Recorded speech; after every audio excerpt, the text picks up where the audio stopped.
Hi friends, இன்றைக்கி நான் ஒரு புது ப்ராஜெக்ட் எடுத்திருக்கேன். என்னென்னா மசால் பொடி அரைக்கிறது தான்.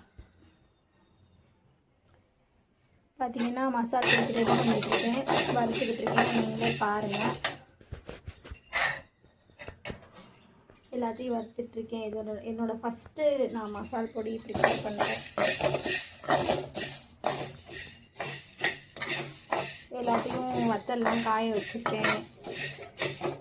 மஞ்சள் எல்லாமே வாங்கி காய வச்சுருக்கேன்.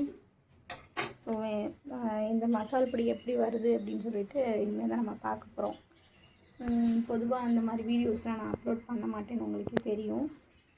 இது ஒரு புது ட்ரையாக இருக்கட்டுமே அப்படின்னு சொல்லிட்டு தான் இன்றைக்கி இதை ஸ்டார்ட் பண்ணியிருக்கேன். வாங்க பார்க்கலாம்.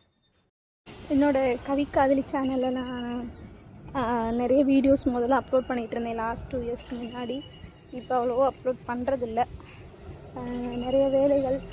ஸோ அதனால் பண்ண முடியாமல் போச்சு. வாங்க நம்மளோட மசால் பொடி அரைக்க வேண்டிய பொருட்களெல்லாம் பார்ப்போம்.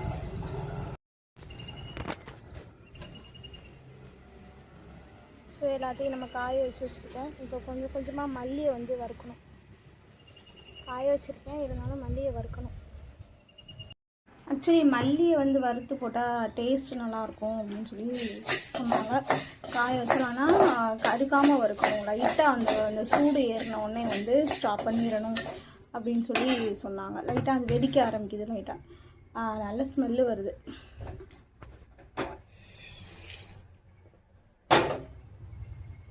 இந்த மல்லி எல்லாத்தையும் நம்ம வறுத்து போடுவோம். Yeah, we completed the process frying masala items.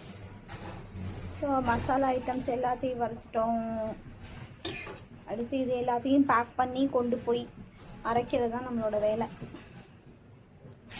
எல்லாமே வறுத்தாச்சு.